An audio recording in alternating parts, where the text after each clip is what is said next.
The largest Ponzi scheme in history did not begin in secrecy.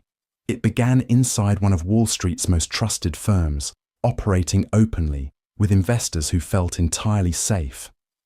Bernie Madoff's fraud worked precisely because it looked nothing like one.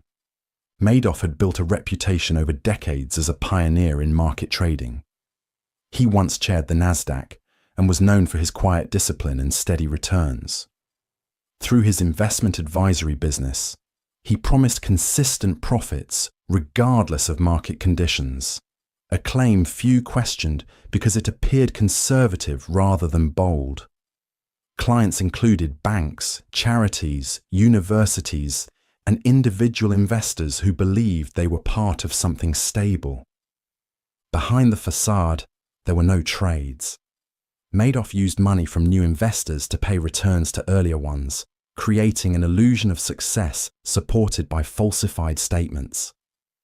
The operation depended entirely on trust and predictability, qualities Madoff carefully maintained.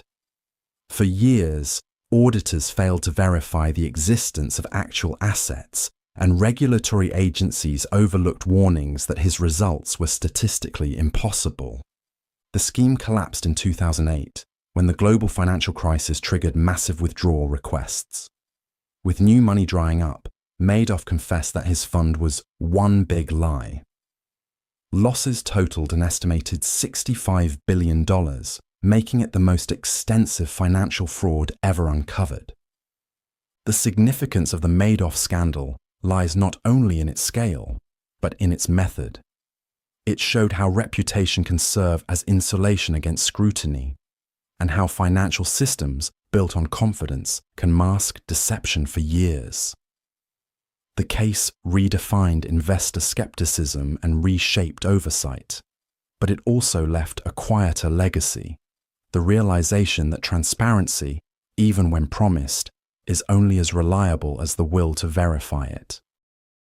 Lehman Brothers and the 2008 crash. When Lehman Brothers filed for bankruptcy on September 15, 2008, it was not simply the end of a company. It was the moment the modern financial system briefly stopped trusting itself. The collapse exposed a system that had built its strength on confidence, only to discover that confidence was its weakest link. Lehman Brothers, founded in 1850, had survived wars, depressions, and global transitions. By the early 2000s, it had become deeply involved in the trade of mortgage-backed securities, complex financial products created from bundles of home loans. As the US housing market expanded, these assets appeared safe and profitable. Banks repackaged them, earned fees, and borrowed heavily against their rising value. Risk seemed diversified, but in truth, it was only dispersed, spread thinly, not eliminated. When housing prices began to fall, the foundation cracked. Mortgage defaults rose, the value of these securities collapsed, and firms that depended on them faced sudden insolvency. Lehman had taken on extraordinary leverage, amplifying both gains and losses. As creditors pulled away, its balance sheet became unsustainable. Negotiations for rescue failed, and the firm entered bankruptcy with over $600 billion in liabilities, the largest in US history. The aftermath rippled across global markets. Panic froze credit, banks stopped lending, and entire economies contracted.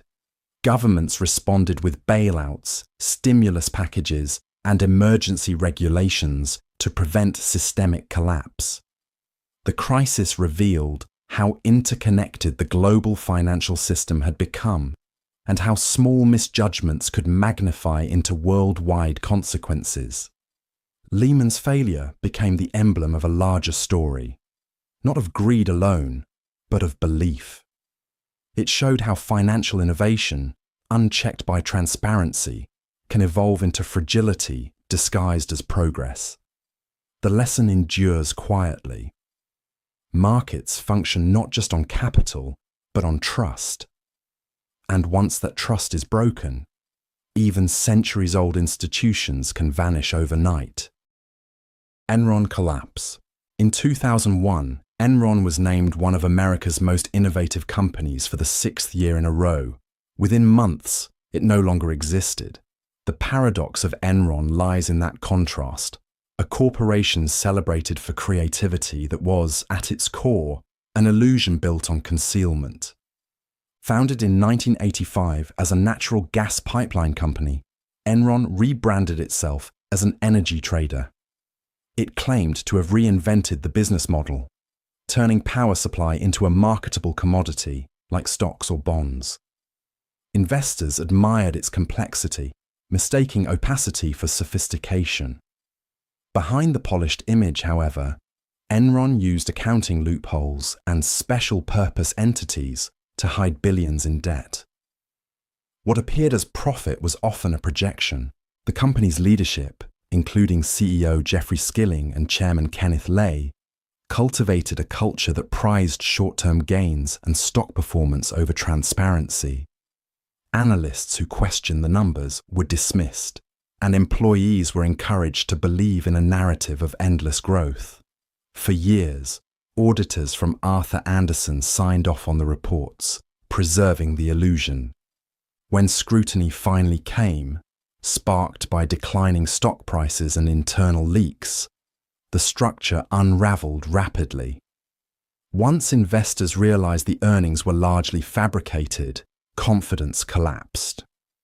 Enron filed for bankruptcy in December 2001, erasing $74 billion in shareholder value and devastating employee pensions. Arthur Andersen, once among the world's leading accounting firms, also dissolved after being found guilty of obstruction of justice.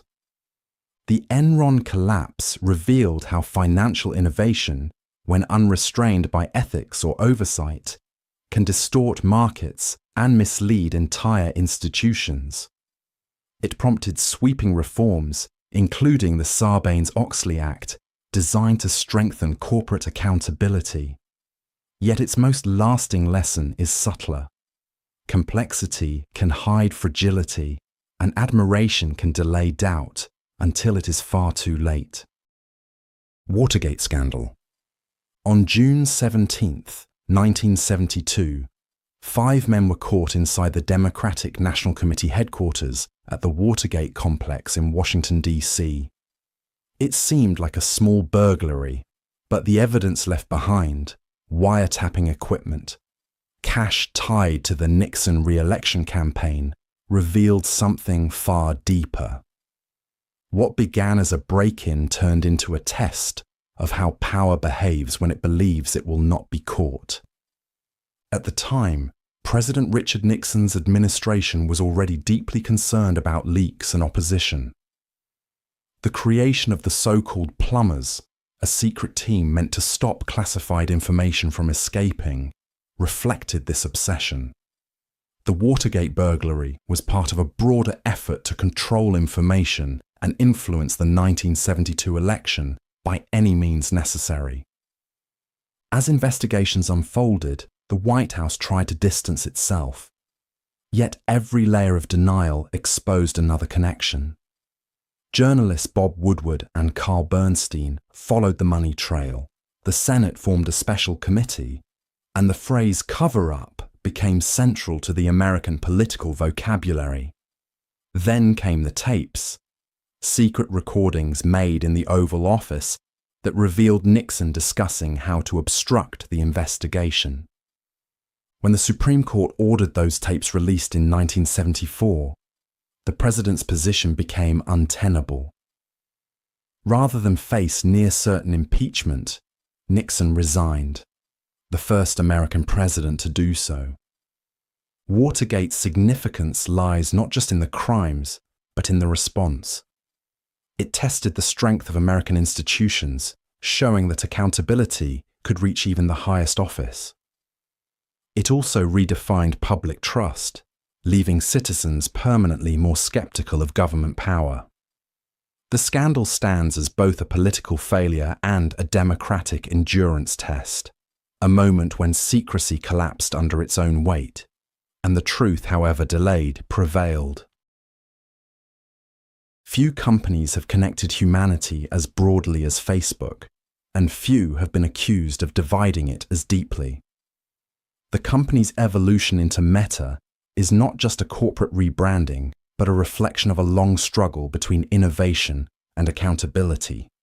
Facebook began in 2004 as a social network built on a simple premise: connecting friends online.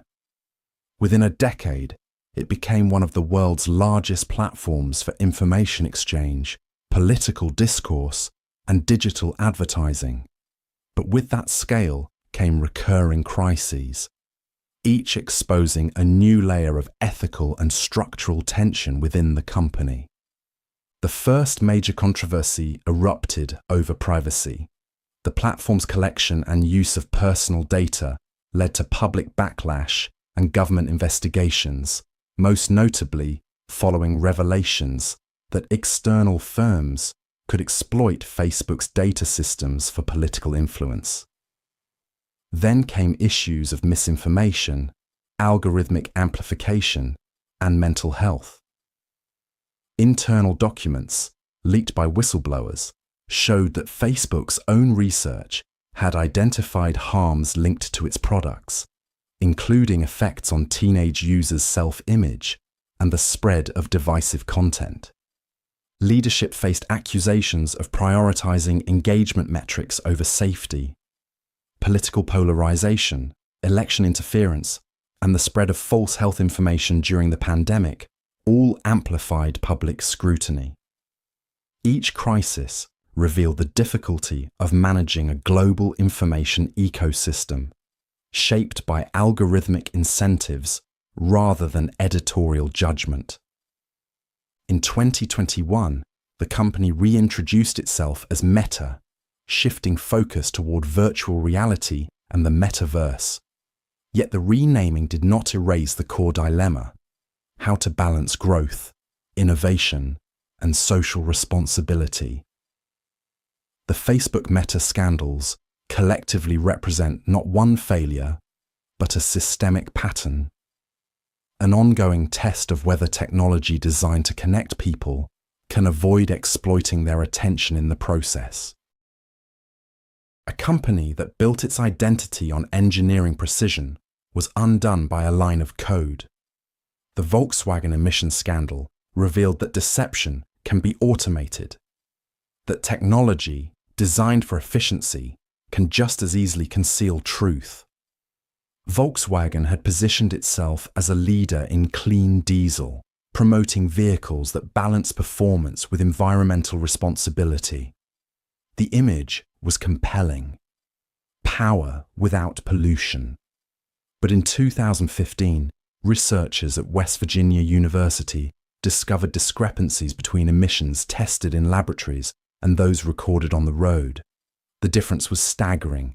Volkswagen cars emitted up to 40 times the legal limit of nitrogen oxides during real driving conditions. Investigations soon uncovered the mechanism behind this deception: defeat devices embedded in the vehicle's software. These programs could detect when the car was undergoing an emissions test and automatically reduce output to appear compliant. Outside the lab, the system reverted to full performance, releasing harmful pollutants into the air. The manipulation affected around 11 million vehicles worldwide.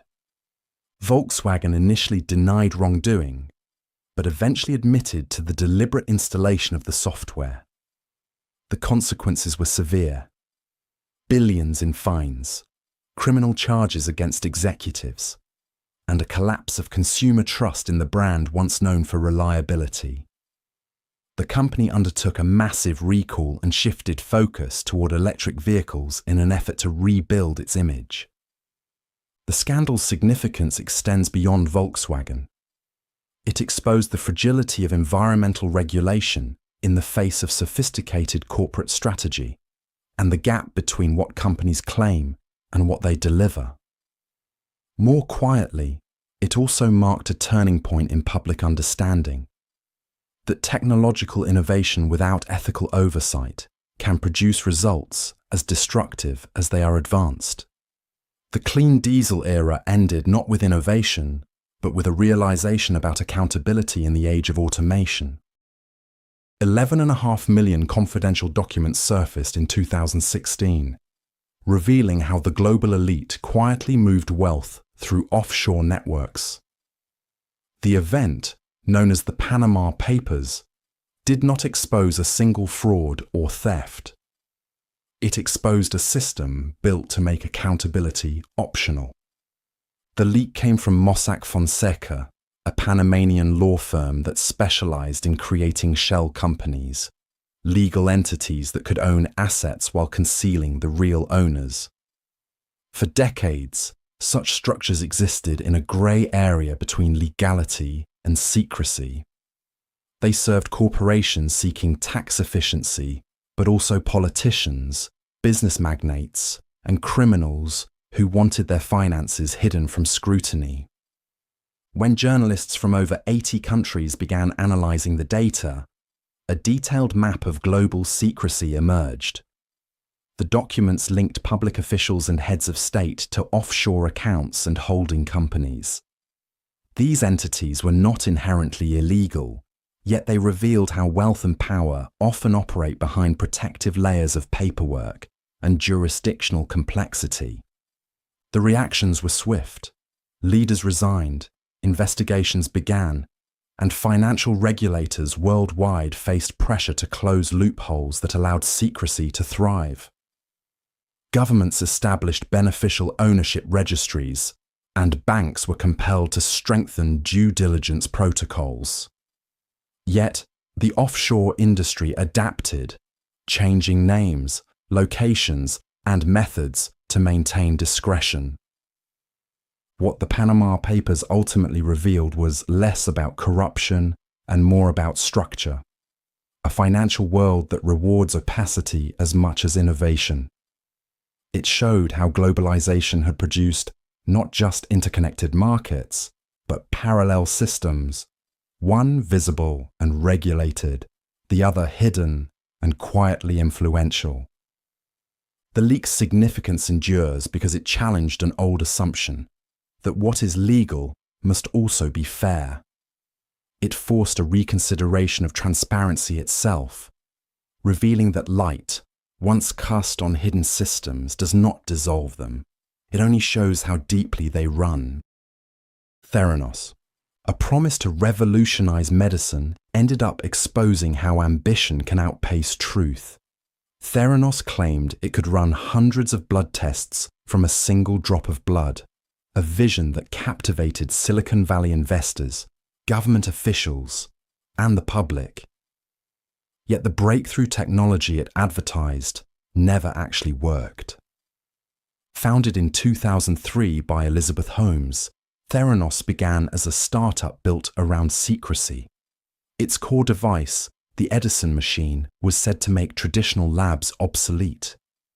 Investors were drawn to the idea of faster, cheaper diagnostics that could democratize healthcare. Partnerships with major pharmacies and glowing media coverage cemented Holmes's image as a visionary in the mold of tech pioneers. Behind closed doors, the company's scientific foundation was unstable. Tests often produced inaccurate results, and employees raised internal concerns that were dismissed or silenced. Instead of admitting the limitations, Theranos used conventional machines while presenting data as though it came from its own technology. Regulatory inspections and whistleblower reports gradually exposed the gap between its claims and reality. By 2015, investigative reporting began unraveling the illusion. The Wall Street Journal published findings that Theranos had misled investors, patients, and partners about its capabilities. The company's valuation, once $9 billion, collapsed, and criminal charges followed against Holmes and former President Sunny Balwani for fraud and conspiracy. Both were later convicted. Theranos stands as a case study in the convergence of technology, narrative, and trust. It revealed how the language of innovation can obscure the need for evidence and how belief in disruption can sometimes replace verification. The scandal also reshaped attitudes toward private startups, reminding investors and the public that transparency is not a constraint on progress, it is its precondition. The FTX collapse. In November 2022, a cryptocurrency empire valued at $32 billion collapsed in less than a week. The fall of FTX revealed a paradox at the center of modern finance. Even in a decentralized world built on code, old patterns of trust and mismanagement still decide who loses everything. FTX was founded in 2019 by Sam Bankman-Fried, a former Wall Street trader who promised to bring transparency and efficiency to digital assets. The platform grew rapidly, attracting institutional investors, celebrity endorsements, and political influence. It was presented as the reliable face of crypto, a bridge between traditional finance and the blockchain future. Behind this image, however, FTX's financial foundation was deeply intertwined with its sister company, Alameda Research. Customer deposits were quietly diverted to cover Alameda's trading losses and speculative investments. The companies maintained the appearance of separation, but operated with shared funds, blurred governance, and almost no internal oversight. The crisis began when a leaked balance sheet revealed that much of Alameda's value rested on FTX's own token, FTT, essentially a self-issued currency propping up both firms. Confidence evaporated. A wave of withdrawals followed, and within days, FTX was insolvent. Bankruptcy filings exposed billions in missing customer funds, unsecured debts, and chaotic record-keeping. The implications reached far beyond crypto markets. Regulators began re-examining the promise of decentralized finance, investors questioned unchecked innovation, and the public witnessed a familiar truth. Technological revolutions do not eliminate human error, they often magnify it. The FTX collapse did not end cryptocurrency, but it forced a reckoning about its structure and culture. It marked the moment when an industry that prided itself on independence learned that transparency is not built by code alone. It depends on accountability that no algorithm can replace. Clinton-Lewinsky scandal. The Clinton-Lewinsky scandal began not as a matter of state, but as a private relationship that became a political earthquake. It revealed how personal conduct, when tied to power, can reshape public trust and redefine the limits of accountability. In 1998, news emerged that President Bill Clinton had engaged in a relationship with Monica Lewinsky, a 22-year-old White House intern. What made the story historically significant was not the affair itself, but the legal and political consequences that followed. The allegations surfaced during a separate investigation into unrelated financial dealings, expanding into questions of truth, perjury, and the presidency's moral authority. Clinton initially denied the relationship under oath, famously stating, "I did not have sexual relations with that woman." When physical evidence later confirmed otherwise, the issue shifted from personal indiscretion to the integrity of the office.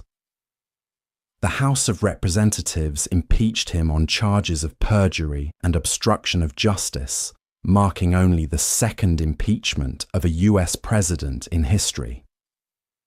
The Senate ultimately acquitted him, allowing him to complete his term. The public reaction was complex. Clinton's approval ratings remained high, even as the scandal dominated media coverage for months. For some, the event symbolized partisan excess, a private failing inflated into a political weapon. For others, it underscored the expectation that those in power be held to higher ethical standards. Beyond its immediate drama, the Clinton-Lewinsky affair marked a turning point in how politics, media, and privacy interact. It blurred the line between public office and personal life, setting a precedent for the scrutiny of leaders in the digital era. In the end, it became less a story about scandal than about exposure, the moment when private truth became inseparable from public power. Nixon's secret bombings. In March 1969, US bombers began striking targets in Cambodia, an officially neutral country that had not declared war on the United States. The operation was not announced to Congress or the public. For over a year, the bombings remained a secret, recorded under false coordinates to hide their true location. The paradox was stark. A democratic government expanding war through silence. President Richard Nixon had inherited the Vietnam conflict with a promise to end it through peace with honor. Yet behind that language, his administration believed that widening the conflict could force North Vietnam to negotiate. The plan, known as Operation Menu, targeted suspected communist sanctuaries across the Cambodian border. The strikes were conducted with the cooperation of the US Air Force and the CIA under direct presidential authority. Secrecy was essential. Pentagon records were falsified, and orders bypassed traditional chains of command. Even high-ranking military officials and members of Congress were unaware of the full scope. Between 1969 and 1973, hundreds of thousands of tons of bombs were dropped, causing extensive civilian casualties and destabilizing Cambodia's fragile government. The truth emerged gradually through leaked documents and congressional investigations. When the existence of the bombings became public, it intensified opposition to the Vietnam War and raised fundamental questions about executive power.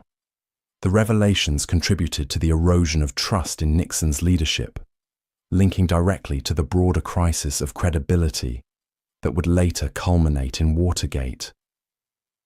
The secret bombings stand as an example of how government can wage war in the absence of transparency, and how secrecy, once institutionalized, reshapes the relationship between leaders and citizens. In the end, what was intended as a show of control became evidence of its limits. Proof that hidden wars, however justified internally, cannot remain invisible forever. Brazil's Operation Car Wash, a routine investigation into money laundering at a car wash in Brasilia, uncovered one of the largest corruption networks in modern history. Operation Car Wash, or Lava Jato, began with small financial irregularities, but it soon revealed a system that linked Brazil's political elite, major corporations, and state institutions in a cycle of bribery and influence. The investigation started in 2014, when prosecutors traced suspicious payments through a currency exchange business operating out of a gas station and car wash. Those transactions led to executives at Petrobras, Brazil's state-controlled oil company, who had accepted bribes from construction firms in exchange for inflated contracts. Profits from those deals were funneled into political campaigns, ensuring continued protection and access. As investigators followed the money, the scope widened. Dozens of high-profile figures, including former presidents, ministers, and CEOs, were implicated. The operation became a national reckoning, challenging a culture of political patronage that had endured for decades. Internationally, it reached across Latin America, exposing parallel schemes involving Brazilian contractors in multiple countries. Yet, as the investigation expanded, so did controversy. Critics accused prosecutors and Judge Sergio Moro of overreach, selective prosecution, and political bias. In 2019, leaked messages suggested coordination between investigators and judges, raising doubts about judicial neutrality. While Operation Car Wash achieved historic convictions, many were later overturned, and its methods became as divisive as its findings. The scandal's legacy is paradoxical. a story of both exposure and erosion. It demonstrated that institutions could challenge entrenched power, but also that the pursuit of justice, when politicized, risks undermining the very rule of law it seeks to defend. Operation Car Wash changed Brazil's political landscape, but it also left behind a question that remains unresolved: how to cleanse corruption without corroding trust in justice itself. The Rajneeshpuram controversy. In 1981, followers of the Indian spiritual leader Bhagwan Sri Rajneesh purchased 64,000 acres of land in rural Oregon. Their goal was to build a utopian city, Rajneeshpuram, founded on meditation, self-expression, and communal living. Within a few years, it became one of the most unusual social experiments in modern American history, and one of its most divisive. Rajneesh's movement had grown rapidly in the 1970s, attracting thousands of Westerners seeking spiritual renewal outside traditional religion. In Oregon, the group constructed a self-sufficient commune with homes, schools, farmland, and even an airport. But its expansion soon drew conflict with local residents and state authorities. What began as a philosophical movement evolved into a political and legal confrontation. The Rajneeshis sought political influence to protect their community, attempting to take control of nearby Wasco County through local elections. In pursuit of that goal, some members resorted to covert and unlawful tactics. In 1984, followers orchestrated a bioterror attack by contaminating salad bars in the Dalles with salmonella, sickening more than 700 people, the first such attack on US soil. Others engaged in wiretapping, immigration fraud, and plots against public officials. By 1985, internal tensions and federal investigations dismantled the community. Rajneesh was arrested for immigration violations and deported, while several of his close aides faced criminal charges. Rajneeshpuram was abandoned, leaving behind a legacy of fascination and unease. The Rajneeshpuram controversy remains a paradox, a movement rooted in spiritual liberation that collapsed under the weight of control and secrecy. It revealed how the pursuit of idealism can mutate when isolation, power, and fear intersect. More broadly, it stands as a reminder that utopias, when built without restraint or transparency, often expose not enlightenment, but the human impulse to dominate in the name of transcendence. Lockheed bribery scandal. In the 1970s, one of America's largest defense contractors quietly admitted to paying millions in bribes to foreign officials. The Lockheed bribery scandal revealed how business interests, cloaked in diplomacy, could shape global politics as effectively as military power itself. Lockheed Corporation, known for producing advanced aircraft like the F-104 Starfighter, faced financial strain during the Cold War. To secure international contracts, company executives authorized secret payments to government officials in countries including Japan, Italy, the Netherlands, and West Germany. The sums were not minor, over $22 million distributed to influence purchasing decisions for military aircraft. The scandal came to light in 1976 through investigations by the US Senate, led by Senator Frank Church. The findings implicated political leaders across several nations. In Japan, Prime Minister Kakue Tanaka was accused of accepting over $1 million in bribes to facilitate aircraft sales, leading to his arrest and eventual conviction. In the Netherlands, Prince Bernhard, husband of Queen Juliana, faced allegations of receiving payments that forced him to relinquish official duties. Similar repercussions followed across Europe and Asia.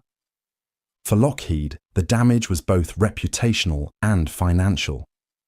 The revelations exposed the blurred boundary between corporate competition and political manipulation during an era when defense contracts were synonymous with national pride. The company's executives claimed they acted under pressure to match practices common in global arms trading, a defense that only deepened concern about industry norms. The fallout prompted the United States to adopt the Foreign Corrupt Practices Act in 1977, criminalizing the bribery of foreign officials by American companies. The Lockheed scandal thus reshaped international business ethics, marking the moment when corporate conduct abroad became a matter of public accountability rather than private negotiation. Charles Ponzi and the original scheme. Before the term even existed, a man in Boston had already invented it. Charles Ponzi didn't just create a financial scam, he gave a name to a recurring feature of modern ambition: profit built on confidence rather than substance. Ponzi arrived in the United States as an Italian immigrant with few resources, but immense charm. His idea seemed both novel and legitimate, profiting from international postal reply coupons by exploiting differences in currency values. It sounded plausible enough to attract investors who were eager for quick returns in the post-war boom. The mechanism, however, was a facade. No large-scale trading ever occurred. Instead, Ponzi paid old investors with money from new ones. Each repayment reinforced the illusion of success, drawing in even more participants.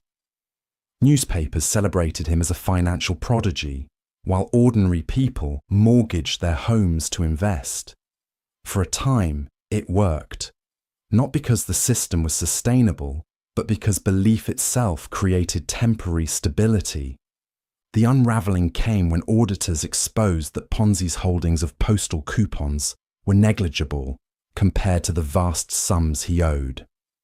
Within months, his empire collapsed, leaving thousands ruined and trust in local banks shaken. He was convicted of fraud, later deported, and spent the rest of his life pursuing failed ventures that mirrored his first. The enduring relevance of Ponzi's story lies not in its mechanics, but in its psychology. His scheme required no complex instruments, only optimism, imitation, and timing. It revealed how financial systems, even when regulated, remain vulnerable to the same human forces that powered his illusion. The name Ponzi scheme endures not as a relic of history, but as shorthand for an enduring truth.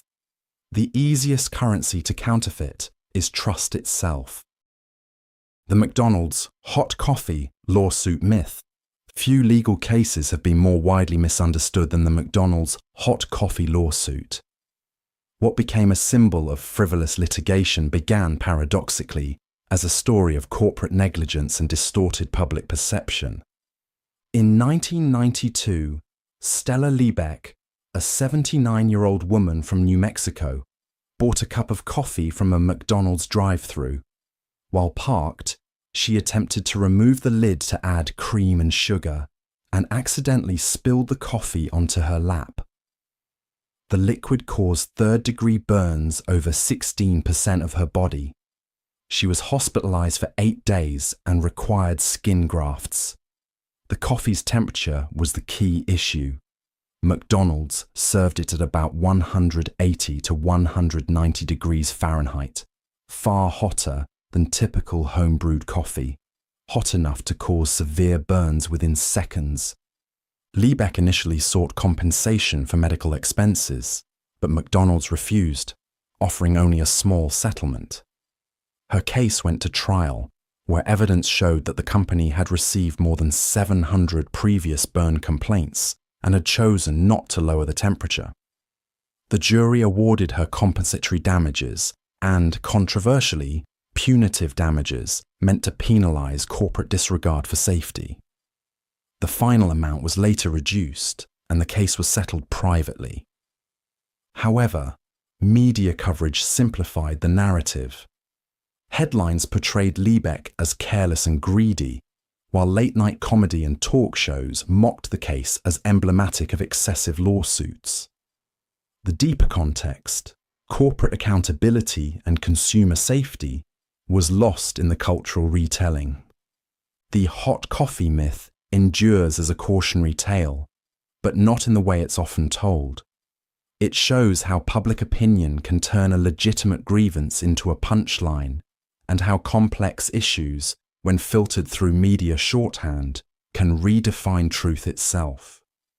What began as a legal case ended as a reflection of collective misunderstanding. The Y2K turn of the millennium, humanity feared not a weapon or disease, but a calendar. The Y2K panic captured a rare moment when global anxiety centered on something purely technical: the possibility that computers would fail to recognize the year 2000. For decades, software developers had used 2 digits to represent years, 99 instead of 1999, to save memory in an era when storage was expensive. As the new millennium approached, experts realized that when the year turned to 00, systems might read it as 1900, potentially disrupting everything from banking to aviation. The concern wasn't irrational. Critical infrastructure, including power grids and air traffic control, relied on code that could misinterpret dates, causing system crashes or data corruption. Governments and corporations launched massive efforts to fix the issue. Billions of dollars were spent rewriting code, replacing hardware, and testing systems worldwide. Media coverage magnified the stakes, suggesting that elevators, hospitals, and nuclear plants might fail simultaneously. Supermarkets saw runs on bottled water, and some people prepared as though for a global blackout. Then came January 1st, 2000. The clocks rolled over, and almost nothing happened. A few minor glitches appeared, but no major failures. The absence of disaster led many to mock the panic as overblown. Yet for engineers, the uneventful transition was proof that the coordinated response had worked. The problem had been prevented precisely because it was anticipated. The Y2K episode remains a study in perception and prevention. It demonstrated how invisible systems underlie modern life, and how public fear can both distort and drive responsible action, whether remembered as a false alarm or a quiet triumph of foresight. Y2K marked a turning point, the moment the world first realized that its dependence on technology could make even time itself a potential source of crisis. Michael Jackson allegations. Fame can amplify genius, but it can also distort accountability. The allegations surrounding Michael Jackson revealed how celebrity itself can complicate truth, turning legal battles into global spectacles where facts, emotion, and myth blur together. Michael Jackson, one of the most influential entertainers of the 20th century, faced his first public accusation of child sexual abuse in 1993. The case, brought by the family of 13-year-old Jordan Chandler, was settled out of court for an undisclosed sum, fueling public debate over whether the payment implied guilt or exhaustion. No criminal charges were filed, and Jackson maintained his innocence. In 2003, new allegations led to a criminal trial involving a different accuser. Prosecutors presented evidence and testimony depicting a pattern of misconduct, while the defense argued that Jackson's eccentric lifestyle and generosity had been misinterpreted. In 2005, after months of intense media coverage, Jackson was acquitted on all counts. The verdict, while legally definitive, did little to resolve the deeper public divide. Following Jackson's death in 2009, renewed claims emerged, including those presented in the 2019 documentary Leaving Neverland, which reignited global controversy. Supporters viewed him as a victim of extortion and media sensationalism. Detractors saw the persistence of allegations as indicative of a deeper truth obscured by fame. The significance of the Michael Jackson allegations lies less in any single case than in what they exposed about culture itself. The tension between art and accountability, and how society struggles to separate admiration from judgment. Whether one views Jackson as innocent, guilty, or misunderstood, the enduring debate illustrates a broader paradox of fame. When a person's image becomes larger than life, even the truth must compete for recognition. Tiger Woods' cheating scandal. Perfection was his brand. Tiger Woods wasn't just the best golfer in the world. He was a model of composure, discipline, and control. The scandal that followed shattered that image, revealing a paradox at the heart of fame itself: the human flaws hidden beneath the machinery of perfection. In November 2009, reports emerged that Woods had crashed his car outside his Florida home under mysterious circumstances. Within days, the story expanded beyond a traffic incident. Tabloids and major outlets began uncovering evidence of multiple extramarital affairs, contradicting the carefully constructed public persona that had defined his career.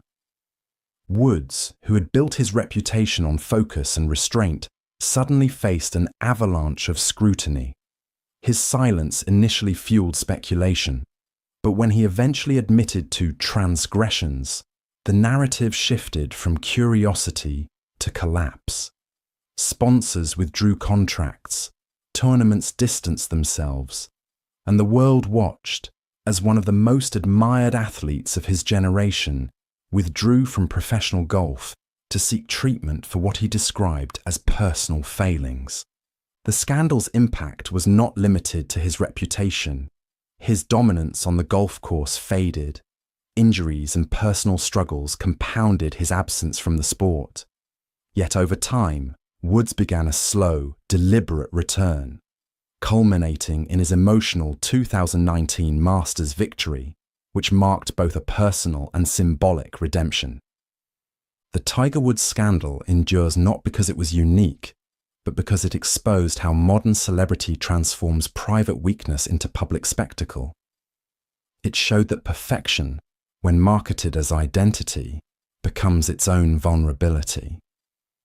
Woods' story ultimately blurred the boundary between athlete and brand, reminding the public that the image of control can collapse faster than any record can be broken. Lance Armstrong doping confession.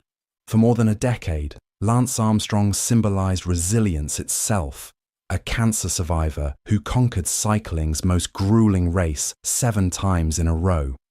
The paradox was that his triumph, built on human endurance, depended on something profoundly artificial. Armstrong's dominance in the Tour de France from 1999 to 2005 transformed him into a global hero. He transcended sport, founding the Livestrong Foundation and inspiring millions facing illness or adversity.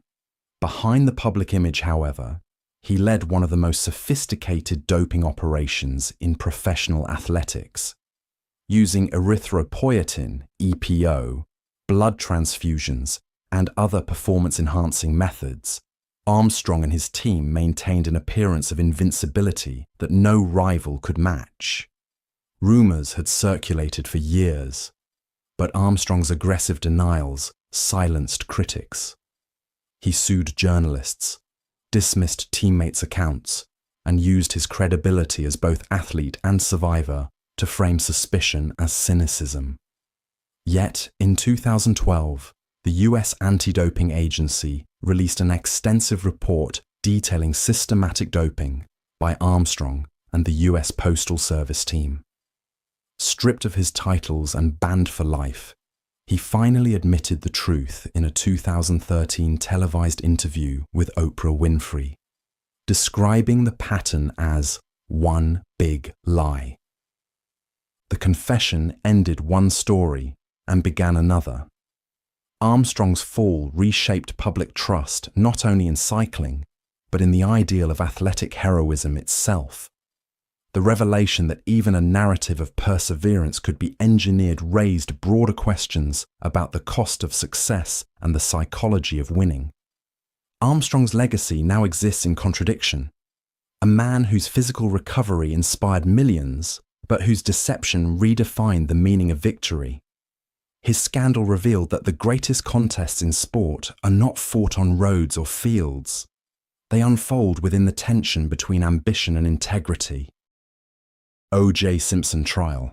Few criminal trials have blurred the line between justice and spectacle as completely as the O.J. Simpson case. What began as a double homicide investigation evolved into a national mirror, reflecting race, fame, and distrust in American institutions all at once.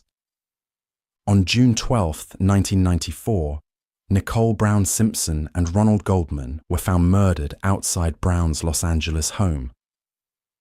Within days, suspicion centered on O.J. Simpson, a celebrated former football star turned actor and cultural icon. His attempted flight in a white Ford Bronco, televised live to millions, signaled that this would not be an ordinary case. It became a public event, part legal proceeding, part cultural phenomenon. The prosecution argued that overwhelming physical evidence, DNA, blood traces, and a glove found at the scene, linked Simpson to the murders.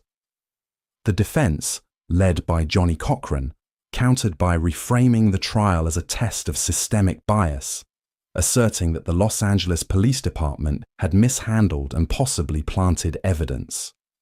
The case, lasting nearly 9 months, played out not just in courtrooms, but across living rooms, classrooms, and news broadcasts.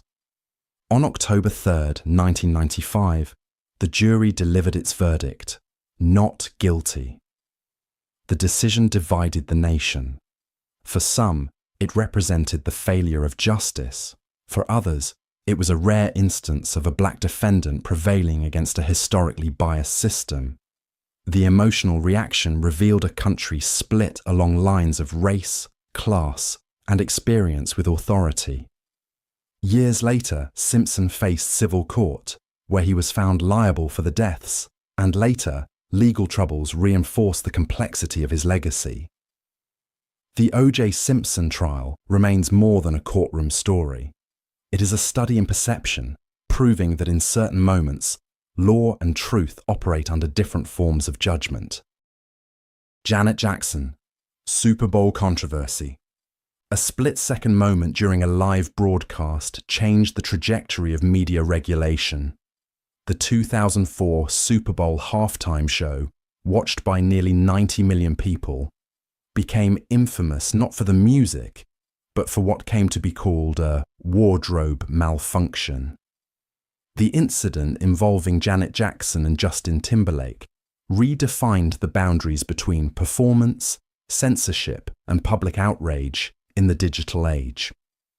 Near the end of their performance, Timberlake tore part of Jackson's costume, briefly exposing her breast on live television. The entire moment lasted less than a second, but its impact was immediate. CBS, which aired the event, received hundreds of thousands of complaints, and the Federal Communications Commission imposed record fines. What followed was not merely a debate about indecency, it became a cultural referendum on gender accountability and media responsibility. Jackson, one of the most successful entertainers of her time, faced a career backlash that far outweighed Timberlake's. Her music videos were blacklisted, her appearances cancelled, and her reputation reshaped by the controversy. Meanwhile, networks instituted broadcast delays to prevent future incidents, marking a turning point in live television policy. The response revealed deep contradictions in American culture, a society simultaneously saturated with sexual imagery, yet eager to punish its display when it breached control. The asymmetry of the fallout, where Jackson bore the brunt of public condemnation, exposed how gender and race influence narratives of blame. The Janet Jackson Super Bowl controversy remains significant not because of what was seen, but because of what it revealed: the power of a single televised moment to expose cultural fault lines. It forced an industry and a country to confront how morality, media, and spectacle often collide, leaving behind consequences that far outlast the moment itself. Logan Paul Japan scandal. A single video turned one of YouTube's biggest stars into a global symbol of the internet's moral boundaries. The Logan Paul Japan scandal revealed how entertainment, when stripped of context and restraint, can cross into spectacle that tests the limits of empathy itself. In December 2017, Logan Paul, then among YouTube's most influential creators, visited Japan's Aokigahara forest, widely known as a site associated with suicide. During filming, his team encountered a deceased individual.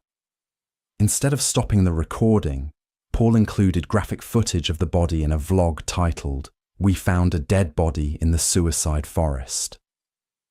The video, uploaded to his channel, was viewed millions of times before being removed. The backlash was immediate and widespread. Critics condemned the act as exploitative and deeply disrespectful not only to the victim and their family, but also to Japan's cultural sensitivities surrounding death. Mental health organizations denounced the video for its insensitivity, while creators across the platform accused Paul of prioritizing shock value over human decency. YouTube responded by suspending his projects and removing him from its preferred advertising program, signaling a rare instance of public accountability in the platform's early influencer era. Paul issued multiple apologies and took a hiatus, later attempting to rebuild his reputation through philanthropic messaging and professional reinvention.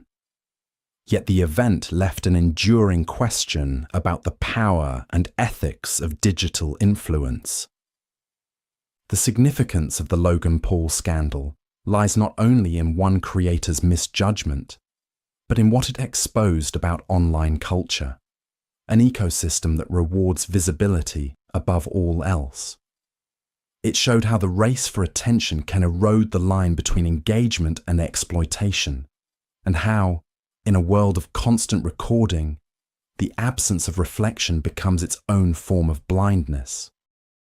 The Catholic Church abuse cover-ups. An institution built on moral authority became defined, in part, by its concealment of immorality. The Catholic Church abuse cover-ups revealed not only widespread misconduct, but a systemic pattern of silence, one that placed reputation above accountability for decades. Reports of sexual abuse by clergy began surfacing publicly in the 1980s, but the issue reached global awareness in 2002, when the Boston Globe's investigation uncovered how the Archdiocese of Boston had knowingly reassigned abusive priests to new parishes instead of removing them from ministry. The revelation was not of isolated wrongdoing, but of a coordinated effort to suppress allegations, shield perpetrators, and avoid scandal through secrecy and financial settlements. As other dioceses and countries began their own investigations, a similar pattern emerged across continents. Internal documents showing knowledge of abuse, children silenced or disbelieved, and bishops prioritizing the Church's image over justice. The Vatican's response evolved slowly, from initial denial to eventual acknowledgement, apologies, and reforms. But the damage to moral credibility was irreversible. The crisis was not confined to individuals. It exposed the power structure itself. The Church's hierarchy, designed for spiritual governance, had functioned as an insulated bureaucracy, resistant to external oversight. Legal and public inquiries in Ireland, the United States, Australia, and beyond documented thousands of victims and decades of institutional evasion. The broader significance of the scandal extends beyond religion. It raised questions about how institutions manage power, how faith communities confront betrayal, and how trust, once violated, can or cannot be restored. The church's cover-ups revealed a painful paradox, that an organization preaching confession and redemption had, for so long, refused to confess its own sins. The lesson remains enduring and sobering.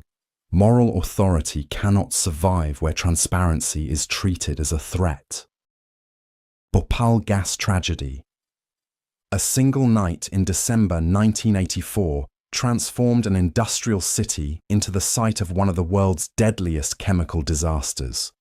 The Bhopal gas tragedy exposed a paradox at the heart of industrial progress: how technology meant to serve society can, when neglected, turn against it.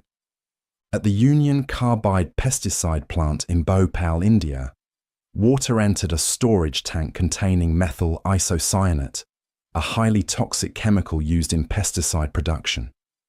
The resulting reaction released a dense cloud of poisonous gas that drifted across nearby neighborhoods while most residents slept. Within hours, thousands died from asphyxiation and chemical burns. Over the following weeks, the death toll climbed to tens of thousands, with hundreds of thousands more suffering long-term health effects, respiratory illness, organ damage, and genetic disorders that persist across generations. The tragedy was not a random accident. Investigations later revealed a series of cost-cutting measures, inadequate maintenance, and disabled safety systems. The plant's design, oversight, and training had all been compromised. Union Carbide, an American company, argued that local mismanagement caused the disaster, while survivors and advocates pointed to systemic negligence and unequal standards for industrial safety between developed and developing nations. Legal battles stretched over decades.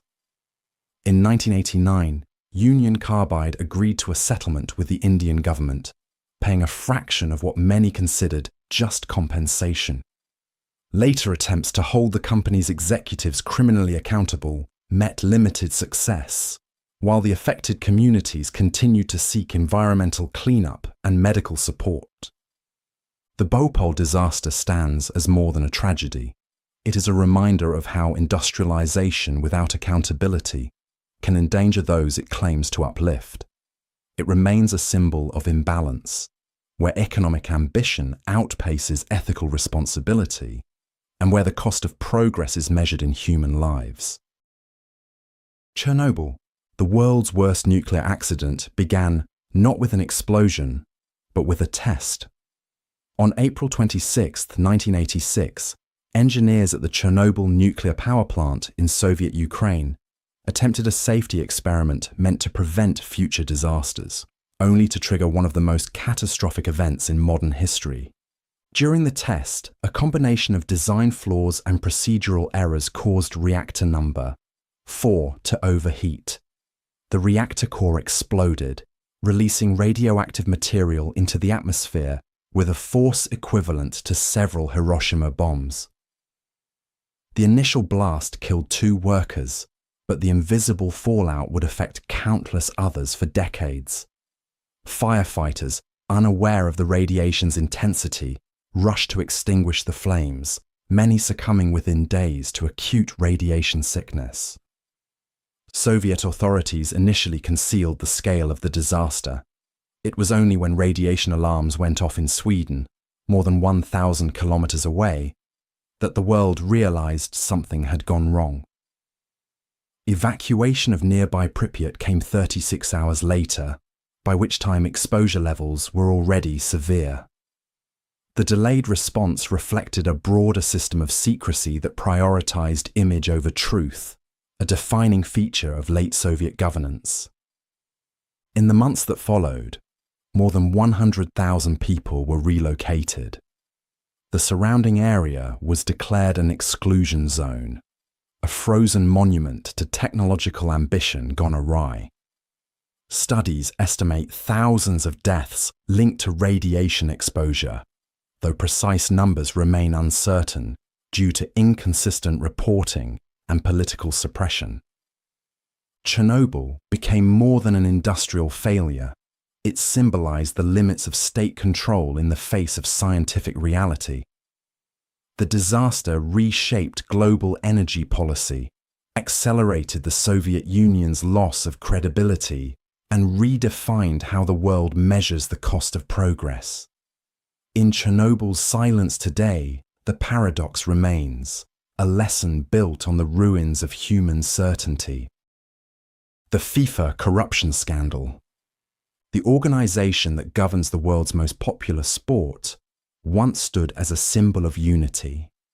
Yet in 2015, FIFA, the Fédération Internationale de Football Association, became the center of one of the largest corruption scandals in modern sports, exposing how the game's global reach had been quietly shaped by bribery, power, and secrecy.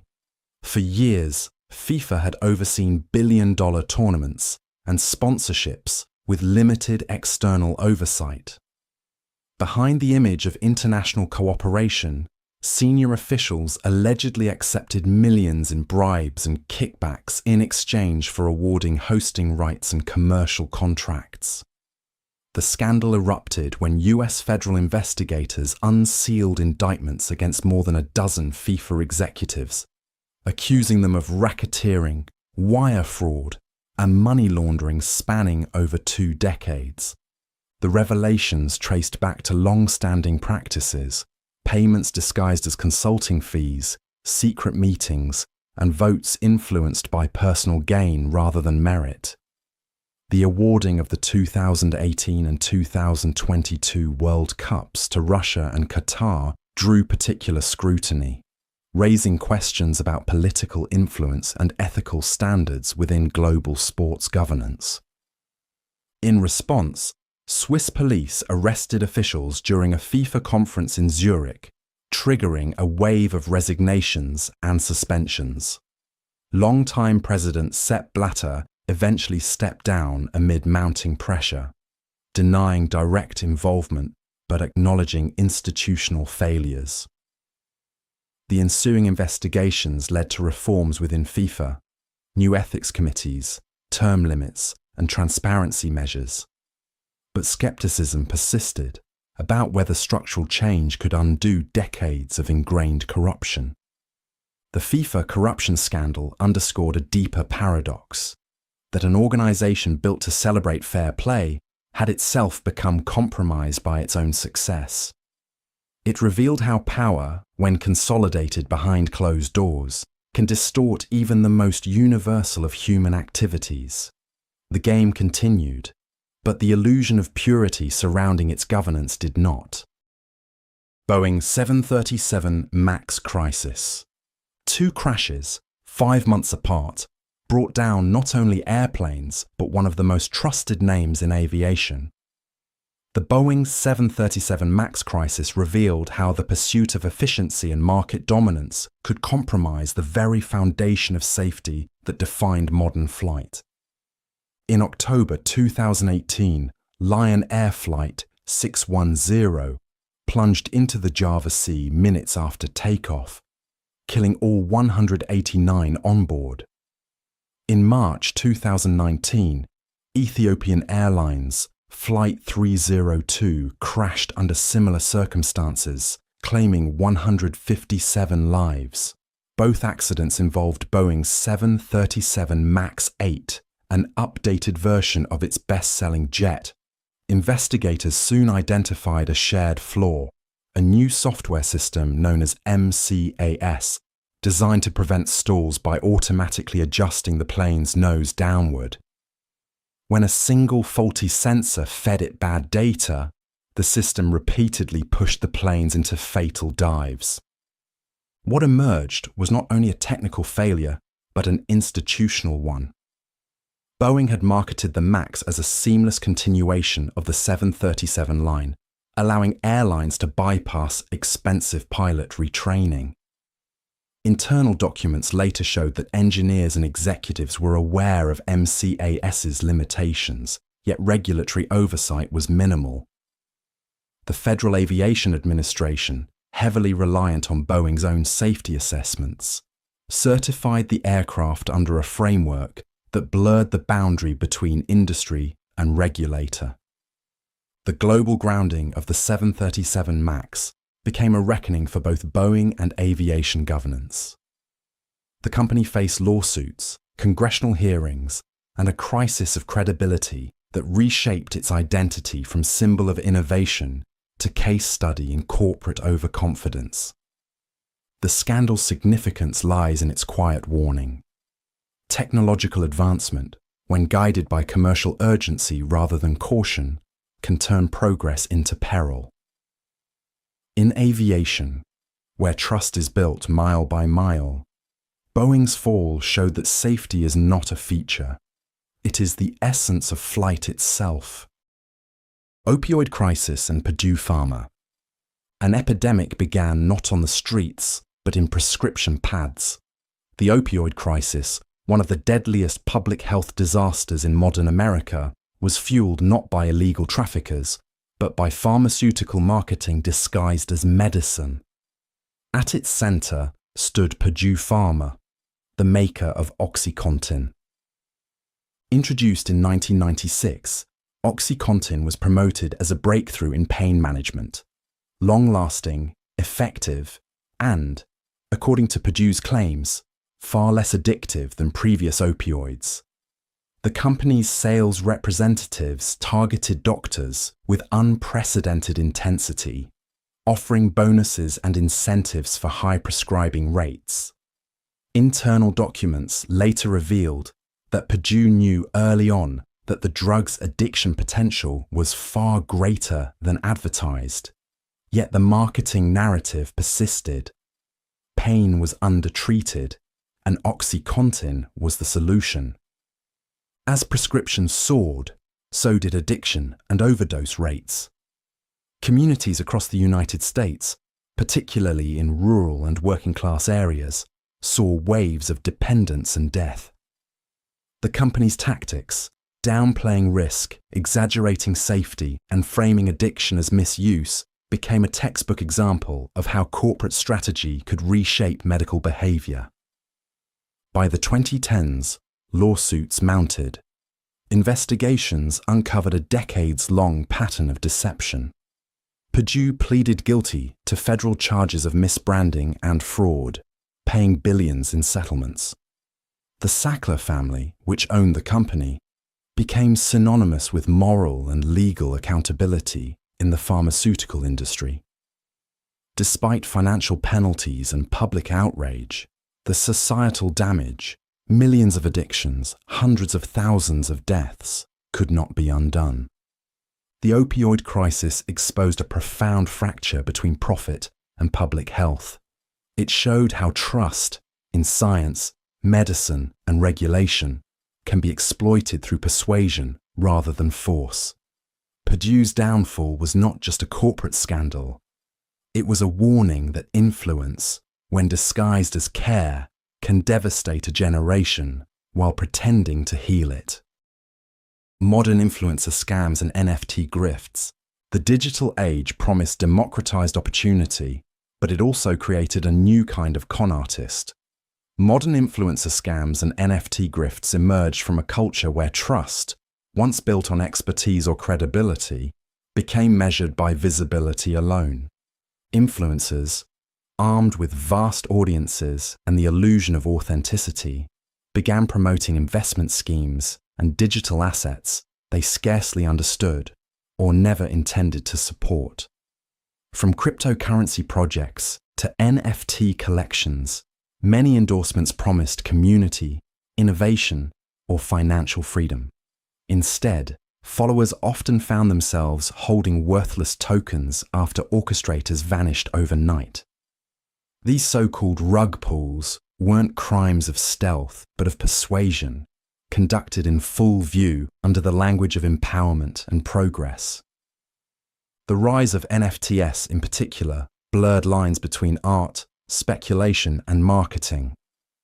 Celebrities and creators sold digital images for millions, backed by blockchain technology said to revolutionize ownership. Yet behind the hype were recycled tactics, artificial scarcity, false exclusivity, and emotional appeal. Some projects quietly disappeared, others collapsed under their own inflated expectations, leaving investors disillusioned and regulators scrambling to define the boundary between innovation and deception. What made these schemes uniquely modern was not just their digital form, but their social architecture. Audiences trusted personalities over institutions, making influence itself the commodity. The same platforms that rewarded engagement also enabled exploitation. Where enthusiasm could be monetized faster than accountability could catch up. The influencer and NFT scandals reveal a paradox at the heart of online culture. When every follower becomes potential capital, authenticity becomes negotiable. These grifts were not simply financial crimes. They were cultural experiments in credibility, showing how easily confidence can replace evidence in a world that moves too quickly to verify truth. The murder of Rasputin. Few deaths have been described with such fascination as that of Grigory Rasputin, the mystic whose influence over Russia's royal family made him both indispensable and intolerable.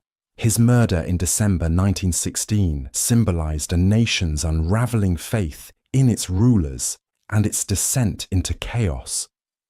Rasputin, a peasant turned spiritual advisor, gained the trust of Tsarina Alexandra after claiming to ease the suffering of her hemophiliac son, Alexei.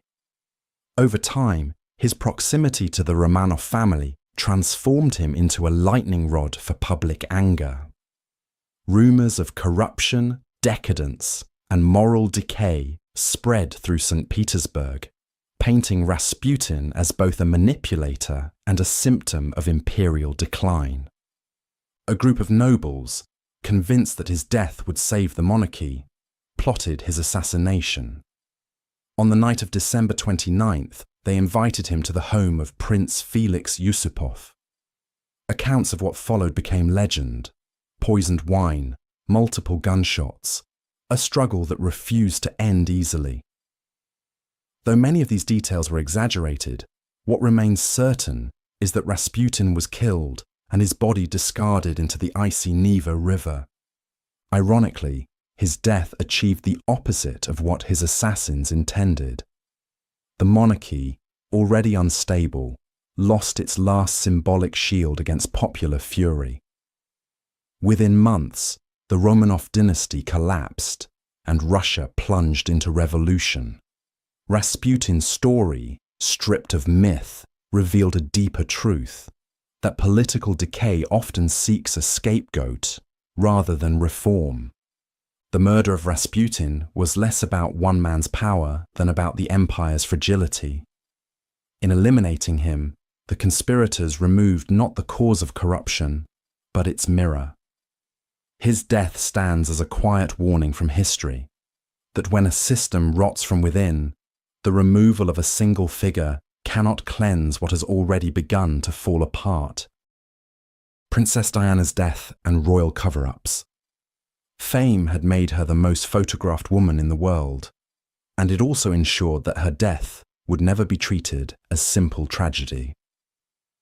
Princess Diana's fatal car crash in Paris on August 31st, 1997, became a defining event in the modern relationship between royalty, media, and public trust. Diana's life had long existed in the glare of scrutiny. Her marriage to Prince Charles, their separation, and her growing independence reshaped how the British monarchy was perceived. Less as a sacred institution, more as a family under observation. When her car struck a pillar in the Pont de l'Alma tunnel while being pursued by paparazzi, it seemed both a private accident and a public reckoning. Initial reports blamed excessive speed and the driver's intoxication, but inconsistencies in evidence and the secrecy surrounding the royal response fueled decades of suspicion.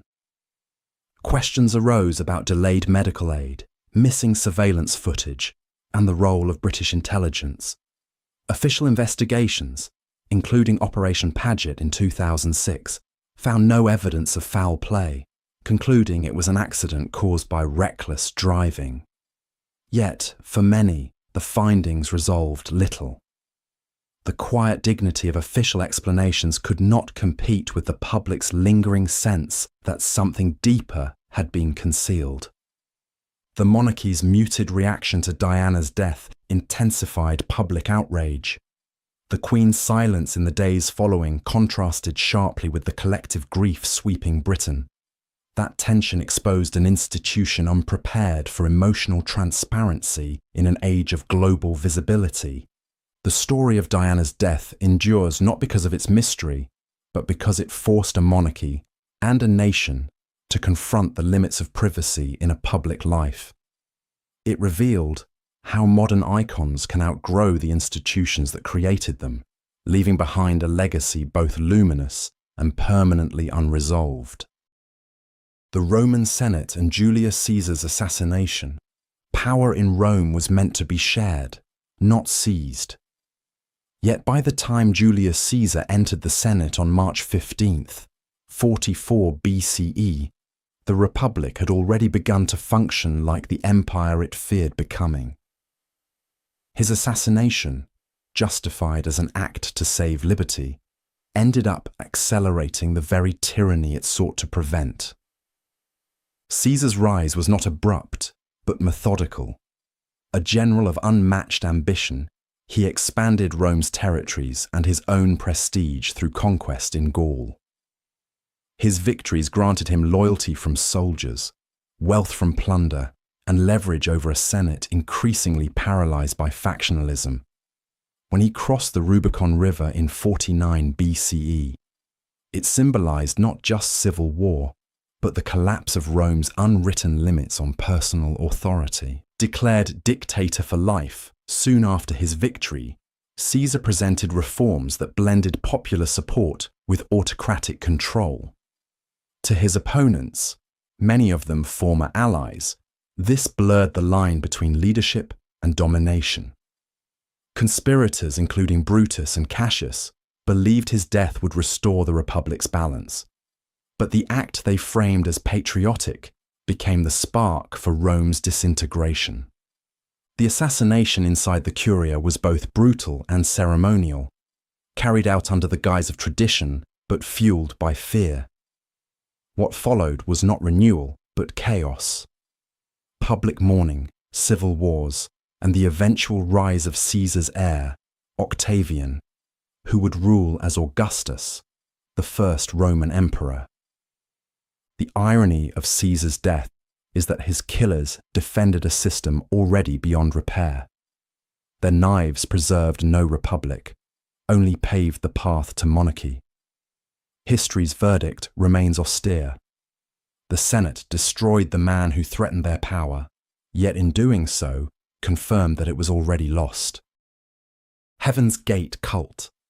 When police entered the rented mansion in Rancho Santa Fe, California in March 1997, they found 39 people lying peacefully in identical black clothing and sneakers. Each had taken a lethal dose of barbiturates. The group called themselves Heaven's Gate, and they believed death was not an end, but a transfer to a higher next level of existence aboard an alien spacecraft.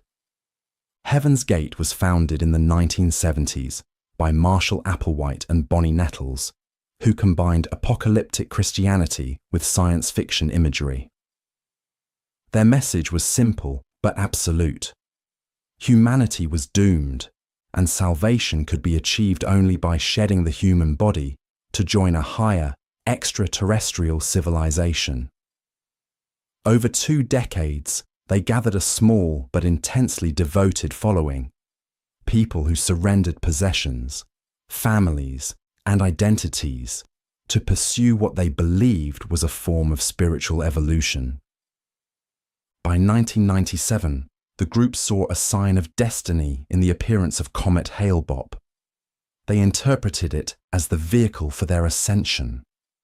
Applewhite, increasingly convinced that their time on Earth had expired, led the group through a ritual of preparation and farewell.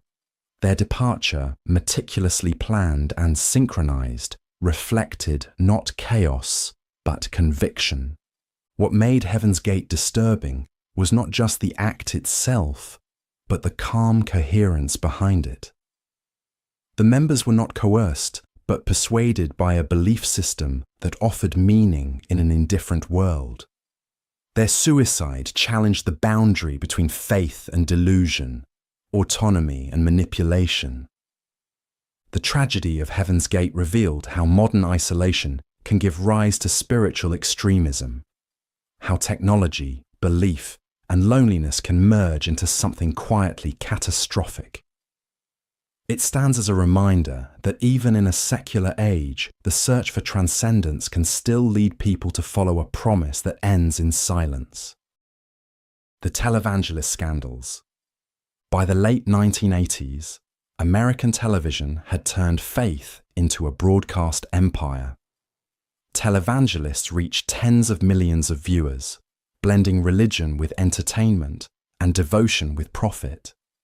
Yet behind the polished sermons and televised prayers, a series of scandals revealed something more fragile: the collision between spiritual authority and unchecked commercial ambition. Televangelism emerged from the post-war boom in mass media. Figures like Jim Bakker, Jimmy Swaggart, and Oral Roberts built empires funded by viewer donations. They promised healing, redemption, and prosperity to audiences seeking certainty in an uncertain age. Their programs operated as both ministry and business, tax-exempt yet lucrative, guided less by oversight than charisma. The first cracks appeared when financial irregularities surfaced. Jim Bakker's PTL ministry collapsed under revelations of fraud, secret payouts, and lavish personal spending. Soon after, Jimmy Swaggart faced public disgrace for moral misconduct, followed by other preachers whose private actions contradicted their public piety. What had seemed like divinely blessed success began to look like institutional excess. The deeper significance of the televangelist scandals lay not only in corruption, but in the structure that enabled it. Faith, when marketed as spectacle, blurred the line between spiritual guidance and performance. Congregations became audiences, and belief was measured in ratings and donations. The medium that made these preachers powerful also made their failures impossible to hide. For many believers, the scandals forced a painful reckoning, whether faith could survive its own commercialization. Yet the industry did not vanish. It adapted, rebranded, and learned to exist within the same tension between message and money. The televangelist scandals remain less a story of hypocrisy than of exposure, how the tools of mass persuasion that once built faith also revealed the limits of its sincerity. Vatican Bank scandal. A bank created to serve faith became a gateway for corruption. The Vatican Bank, formerly known as the Institute for the Works of Religion, was intended to manage church funds for charitable and religious purposes. Yet by the late 20th century, it became entangled in one of Europe's most complex financial scandals, linking organized crime, political intrigue, and the moral authority of the Catholic Church itself. The story's center was a web of hidden accounts, offshore dealings, and secret transactions that blurred the distinction between divine mission and worldly power. In the 1970s and 80s, the bank's president, Archbishop Paul Marcinkus, oversaw close ties with Banco Ambrosiano, a major Italian financial institution run by Roberto Calvi, later known as God's banker. When Ambrosiano collapsed in 1982 with billions missing, Calvi was found dead under London's Blackfriars Bridge, a location symbolic enough to raise suspicions of ritual execution. investigations revealed that church-linked accounts had been used to move illicit funds, some tied to political bribes, others to criminal networks. The Vatican denied direct wrongdoing, but quietly paid hundreds of millions in settlements. What emerged was not merely financial malpractice, but a portrait of an institution struggling to operate both as a spiritual entity and a sovereign bank shielded from external oversight. The Vatican bank scandal exposed the paradox of holiness in a financial world that depends on secrecy. Its existence showed how institutions built on faith could be compromised by the systems they sought to navigate. Decades later, reforms have attempted to enforce transparency, yet the event remains a symbolic rupture, a moment when divine trust collided with human temptation, and the Church's moral standing was forced to reckon with the logic of its own ledgers. The Hitler Diaries forgery.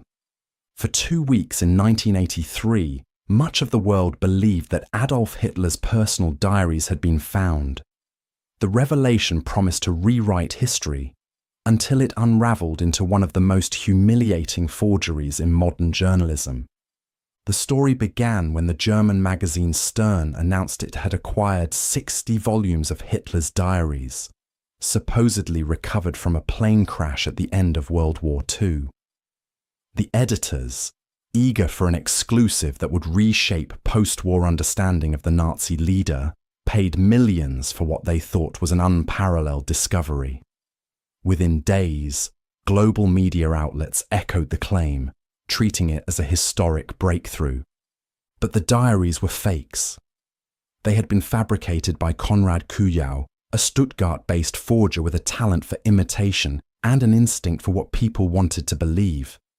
His notebooks, written in modern ink on post-war paper, were not the product of archival genius, but of opportunism. What made the deception possible was not the quality of the forgery, but the willingness of journalists and historians to suspend skepticism for access, prestige, and profit. When forensic tests exposed the fraud, Stern's credibility collapsed overnight. Senior editors resigned, reputations were destroyed, and the episode became a case study in how institutions can deceive themselves more effectively than any outsider could. The Hitler Diaries forgery revealed a paradox of historical truth, that even in a world devoted to evidence, belief often precedes verification. It was less a scandal about Hitler than about modern media's hunger to possess the past.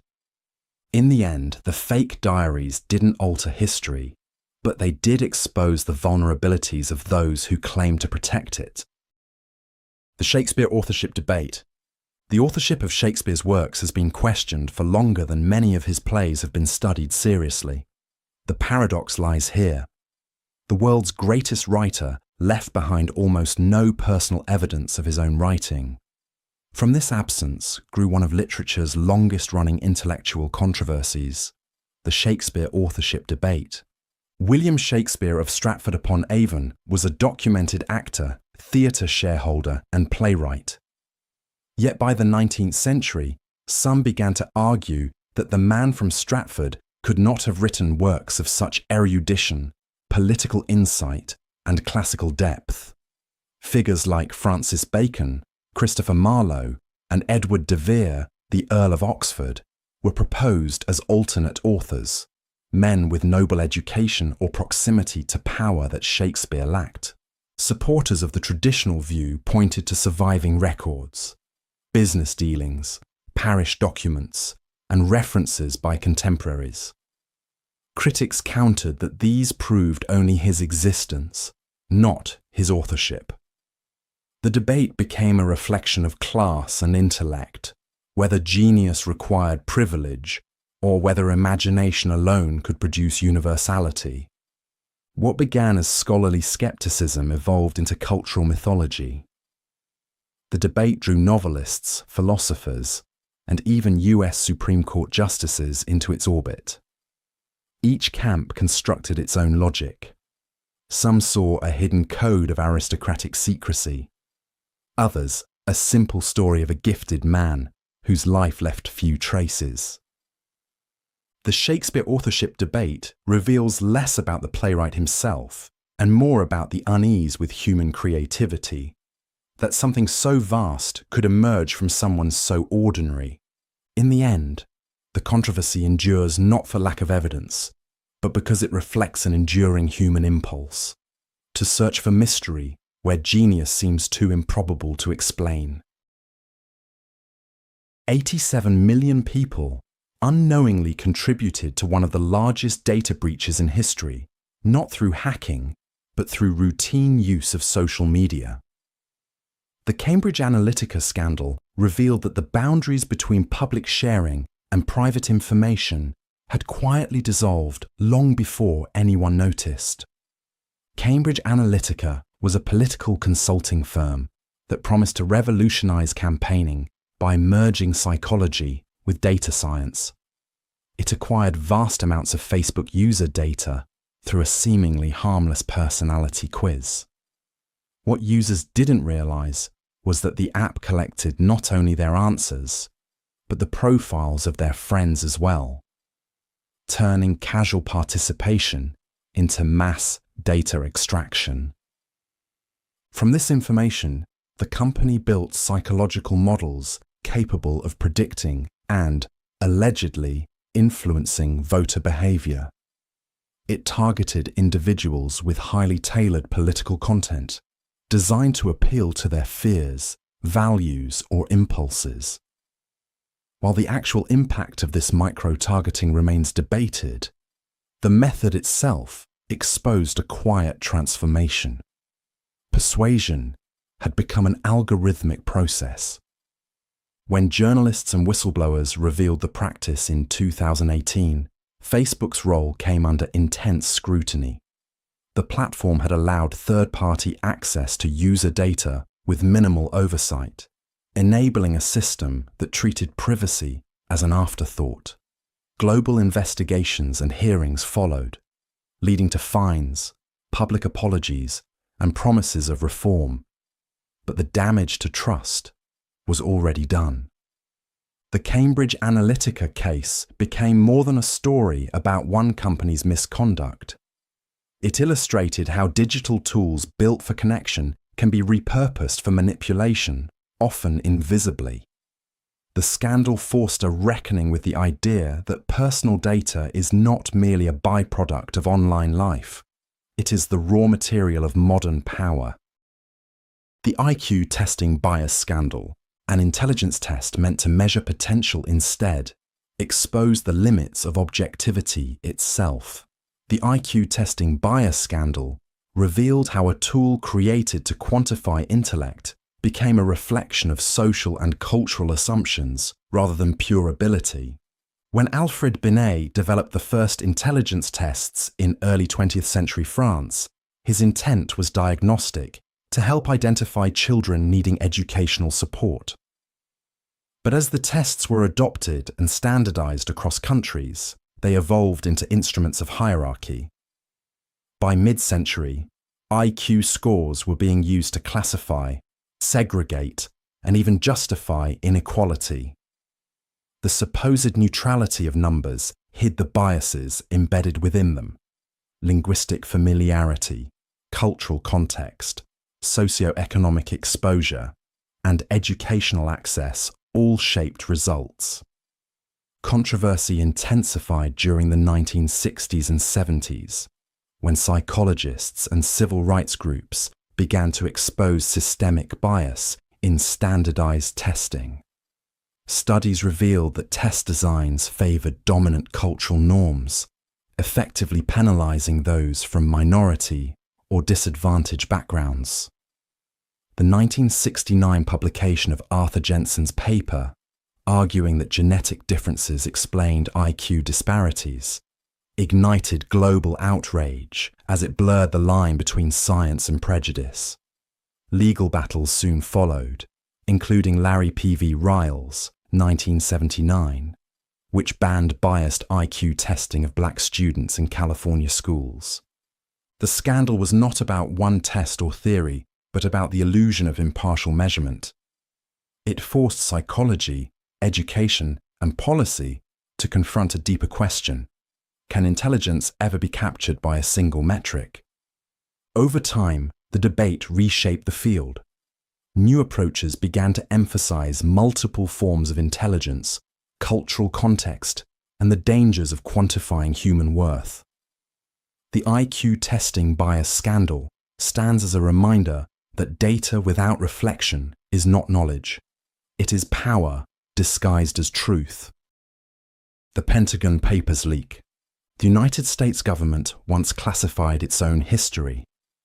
That, in essence, was the paradox of the Pentagon Papers, a secret record of policy decisions on the Vietnam War that revealed not new crimes, but a pattern of concealment. Commissioned in 1967 by Defense Secretary Robert McNamara, the Pentagon Papers were a 7,000-page internal study of US involvement in Vietnam, tracing decisions made across 4 administrations. They documented a widening gap between what leaders said publicly and what they knew privately. That the war was unlikely to be won, that escalation was politically driven, and that official statements often served optics more than strategy. In 1971, Daniel Ellsberg, a military analyst with access to the study, leaked the documents to the New York Times. When the paper began publishing excerpts, the Nixon administration sought an injunction, an unprecedented act of prior restraint. The case escalated to the Supreme Court, which ruled 6-3 in favor of the press, citing the public's right to know over the government's claim of secrecy. The scandal did not center on espionage or ideology, but on credibility. It marked a shift in how citizens perceived authority. If the government could mislead its people about war, what else could it hide? The Pentagon Papers weakened trust in institutions and set the stage for later confrontations between secrecy and transparency. From Watergate to WikiLeaks, Ellsberg was charged under the Espionage Act, but his case was dismissed due to government misconduct. His act redefined whistleblowing not as treachery, but as moral exposure in the face of systemic deception. The Pentagon Papers scandal remains a turning point in democratic accountability, a moment when truth, though classified, proved impossible to contain. The Bay of Pigs invasion. A plan designed to hide American involvement became one of the most visible failures in US foreign policy. The Bay of Pigs invasion in 1961 exposed how secrecy, ambition, and miscalculation can converge to produce humiliation on a global stage. After Fidel Castro's 1959 revolution overthrew Cuba's US-backed dictator, Washington feared the spread of communism just 90 miles from its shore. The CIA, under the Eisenhower administration, began training Cuban exiles to overthrow Castro. When John F. Kennedy took office, he inherited the plan and reluctantly approved it, believing that a covert operation could achieve regime change without direct American involvement. On April 17, 1961, about 1,400 exiles landed at Cuba's Bay of Pigs, expecting to ignite an uprising. But intelligence failures, poor coordination, and Castro's rapid response crushed the invasion within 3 days. The exiles were captured, and evidence of US backing was undeniable. Kennedy publicly accepted responsibility, though the operation had been conceived largely under previous leadership. The event became more than a military blunder.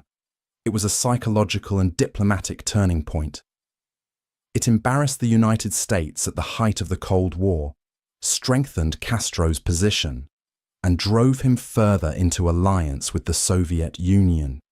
The failure also deepened mistrust between Washington and Havana, laying groundwork for the Cuban Missile Crisis that would follow the next year. Internally, the scandal reshaped how US administrations approached covert operations and intelligence oversight. It showed that secrecy cannot shield flawed strategy, and that even small-scale actions can produce large geopolitical shifts. The Bay of Pigs remains a lesson in misplaced confidence, proof that when power operates under illusion rather than precision, exposure is inevitable. The My Lai Massacre cover-up.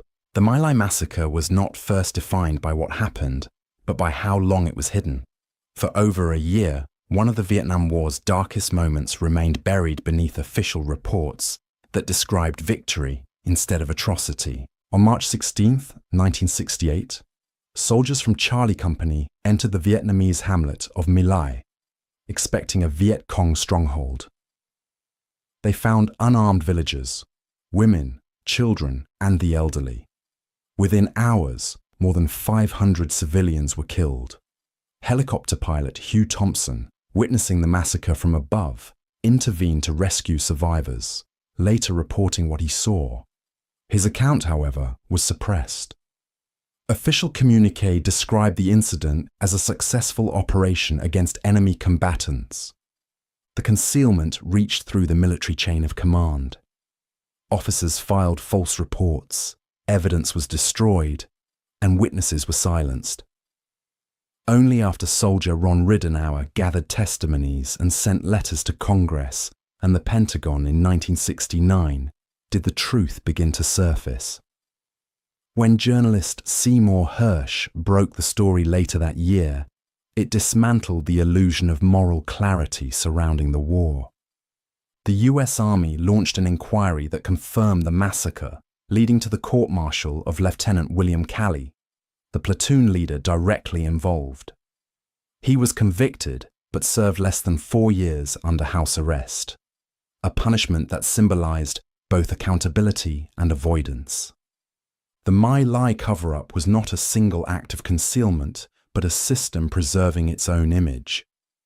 It showed how bureaucracies can protect narratives rather than people, and how truth in wartime depends less on institutions than on individuals who refuse silence.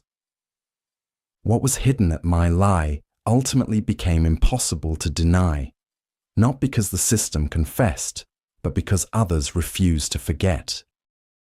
Abu Ghraib prison scandal. The most damaging images of the Iraq War were not of battle, but of captivity. In 2004, photographs from Abu Ghraib prison revealed US soldiers posing beside abused Iraqi detainees, smiling amid scenes of degradation. What had been a symbol of Saddam Hussein's tyranny had become evidence of American misconduct, and with it, a collapse of moral authority. Abu Ghraib was a former torture site under Hussein's regime, repurposed by US forces as a detention center after the 2003 invasion of Iraq. Thousands of prisoners were held there, often without charge. In theory, it was to serve as part of a system of interrogation aimed at extracting intelligence about insurgent activity. In practice, it became a site of chaos, humiliation, and unchecked power. Reports first surfaced in late 2003, but the world learned the details when CBS's 60 Minutes 2 broadcast leaked photographs the following April. The images, hooded detainees, naked bodies, leashes, and mocking grins, offered irrefutable proof of abuse. The US Army launched investigations that found violations of the Geneva Conventions and command failures at multiple levels. Several low-ranking soldiers, including Private Lindy England and Specialist Charles Grainer, were convicted. Yet critics argued that the culture enabling such behaviour extended far higher, shaped by ambiguous directives in the broader War on Terror. The scandal became more than an episode of misconduct. It reshaped global perceptions of the United States.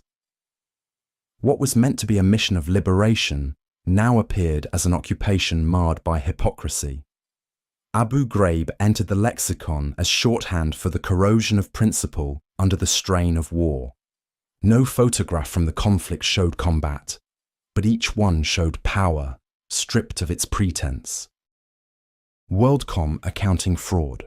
WorldCom's collapse in 2002 revealed a paradox of modern capitalism. A company could appear prosperous not by creating value, but by fabricating it on paper. At its height, WorldCom was the second largest long-distance telecommunications firm in the United States, worth over $180 billion.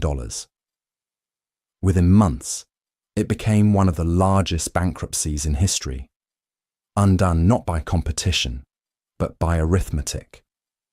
Founded in 1983 and led by CEO Bernard Ebbers, WorldCom expanded rapidly through acquisitions, becoming a symbol of the telecom boom of the 1990s. As revenues began to stagnate, executives faced the pressure of maintaining Wall Street's expectations. Instead of admitting decline, the company concealed it, capitalizing ordinary expenses and inflating profits by over $11 billion. This manipulation made routine costs appear as investments, transforming losses into gains with the stroke of an accountant's pen. The fraud unraveled when internal auditors discovered irregular entries in 2002. Whistleblower Cynthia Cooper's findings exposed the scale of deception, prompting investigations by the Securities and Exchange Commission. The revelation wiped out tens of thousands of jobs and the retirement savings of employees and investors who had believed in WorldCom's artificial success. Ebbers was later convicted of fraud and conspiracy, sentenced to 25 years in prison. The WorldCom scandal did not merely expose an accounting failure, it revealed the fragility of financial trust. It demonstrated how corporate systems reward short-term performance over long-term integrity, and how the architecture of numbers can conceal rather than clarify economic reality. When trust becomes a tool for profit, transparency itself turns into risk. WorldCom's story remains a reminder that even in markets governed by logic, belief can be engineered and undone with equal precision. Validation. Script maintains neutrality, unique structural rhythm, and a distinct analytical framing from prior entries. Proceed. The Boeing-NASA safety cover-ups. The pursuit of progress often collides with the limits of safety. For decades, Boeing and NASA stood as symbols of engineering precision and human ambition. Yet beneath that reputation lay a pattern of withheld warnings, overlooked defects, and quiet compromises, decisions that would later expose the fragility of trust between science, industry, and the public. The Boeing-NASA safety cover-ups emerged gradually, not through a single event, but through an accumulation of choices. In the 1980s, investigations into the Challenger disaster revealed that NASA managers had ignored engineers' concerns about the O-ring seals in freezing temperatures. Years later, after the 2003 Columbia shuttle tragedy, similar findings surfaced. Emails, reports, and internal warnings showing that safety engineers' alerts about foam insulation risks were dismissed to maintain schedules. Boeing, a longtime contractor and collaborator with NASA, shared in both the achievements and the systemic flaws. Over time, allegations grew that Boeing's commercial space projects, including work on the Starliner spacecraft, were marred by quality control failures and communication breakdowns, issues reminiscent of those found in its commercial aviation crises. The culture of meeting deadlines and budgets had, once again, eclipsed the culture of precaution. Multiple reviews across decades pointed to the same underlying problem: an environment where speaking up about safety was professionally risky, and where organizational pride too often outweighed transparency. The technical errors were complex, but the pattern was humanly familiar. Warnings unheard, priorities misplaced, lessons delayed.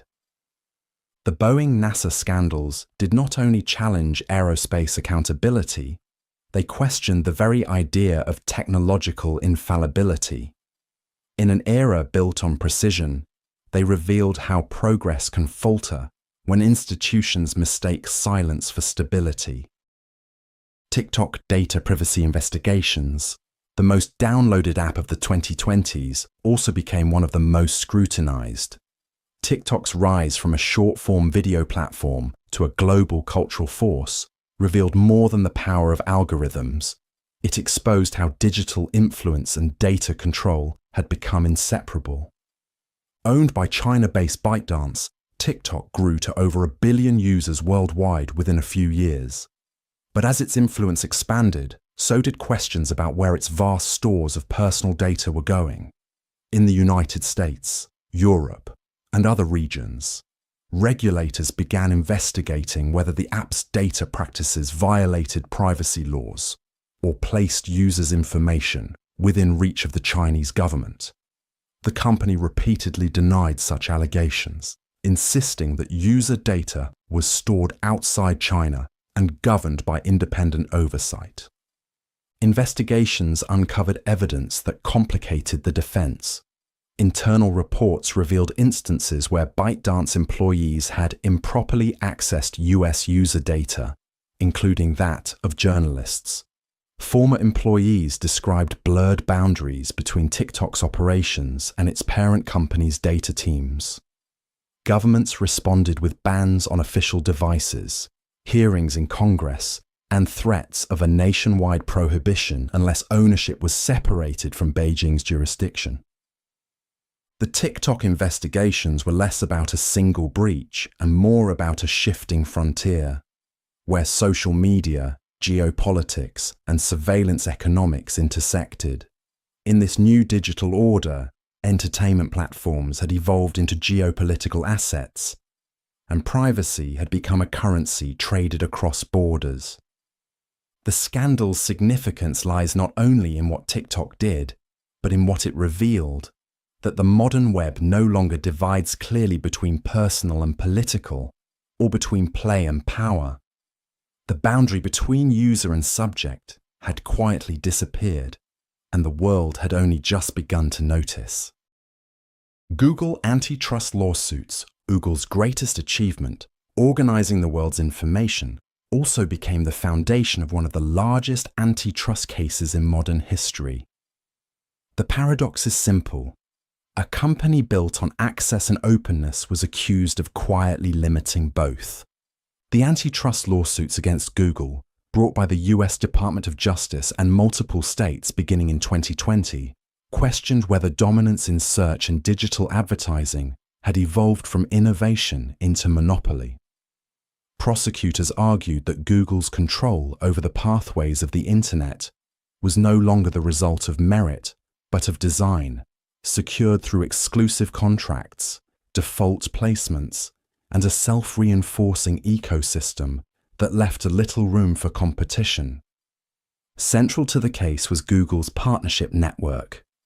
Billion-dollar deals with device manufacturers and browser developers that ensured its search engine remained the default option for billions of users.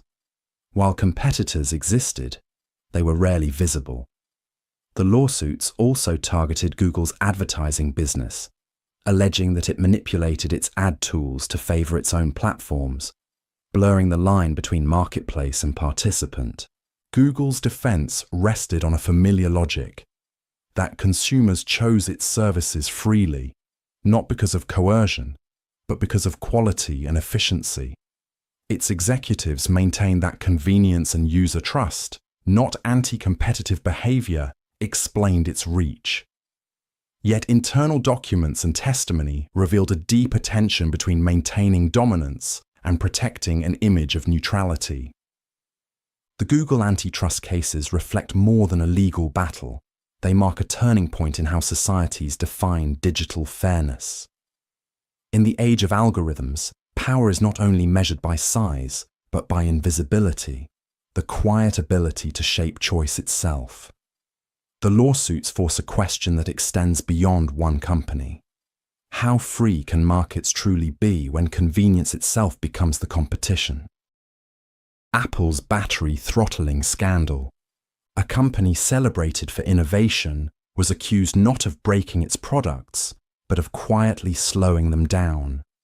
In 2017, Apple admitted that it had deliberately reduced the performance of older iPhones through software updates, a decision that sparked one of the most widespread consumer backlashes in tech history. The paradox was striking.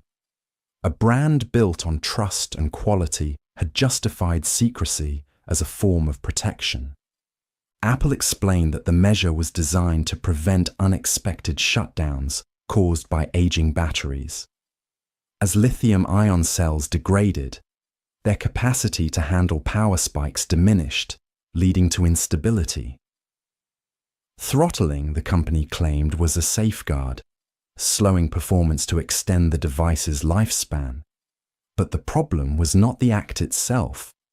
It was the absence of transparency. Users had never been told that their phones were being intentionally slowed, and many assumed it was a tactic to nudge them toward buying new models. Investigations followed across multiple countries. Consumer groups accused Apple of planned obsolescence, arguing that it had manipulated performance to drive sales.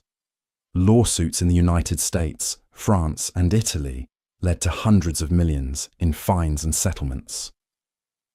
Under public pressure, Apple apologized and introduced a battery health feature that allowed users to monitor and control throttling themselves. The scandal exposed more than a technical decision.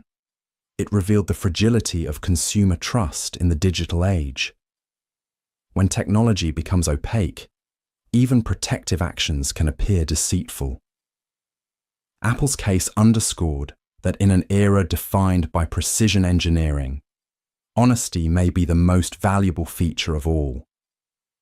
Validation. This script maintains neutrality, distinct rhythm, and unique structure. The opening and closing differ from prior entries, emphasizing paradox and trust without repetition or dramatization. Proceed. Tesla, autopilot fatalities and safety investigations. A car that could steer, brake, and accelerate itself was meant to redefine safety. Instead, it became the center of an ongoing global investigation into where human responsibility ends and technological trust begins. Tesla's autopilot system, marketed as an advanced driver assistance feature, was involved in multiple fatal crashes that raised urgent questions about automation, oversight, and accountability. Since its introduction in 2015, Tesla's autopilot has been promoted as a step toward full self-driving capability. The system uses cameras, sensors, and machine learning to navigate roads with minimal input. Yet, investigations revealed that in several deadly collisions, the drivers were not fully attentive, trusting the system beyond its intended limits. The name autopilot, critics argued, had fostered a false sense of autonomy in machines that were never fully autonomous. Regulators from the National Highway Traffic Safety Administration and the National Transportation Safety Board launched extensive inquiries. They found that while the technology often performed within its design, Tesla's marketing and safety protocols blurred crucial distinctions between assistance and autonomy. Some drivers misuse the system entirely, sleeping, filming, or disengaging from the act of driving, while the company continued to collect vast real-world driving data from every incident. Tesla defended its system as statistically safer than human drivers, emphasizing that driver misuse, not design failure, was to blame. But each fatality reignited the same debate. Can partial automation coexist with human vigilance, or does it inevitably dull it? The Tesla investigations are less about malfunction than about meaning. How society defines control in a world where machines assist, but do not yet decide. The technology did not just change the car, It challenged the idea of what it means to drive.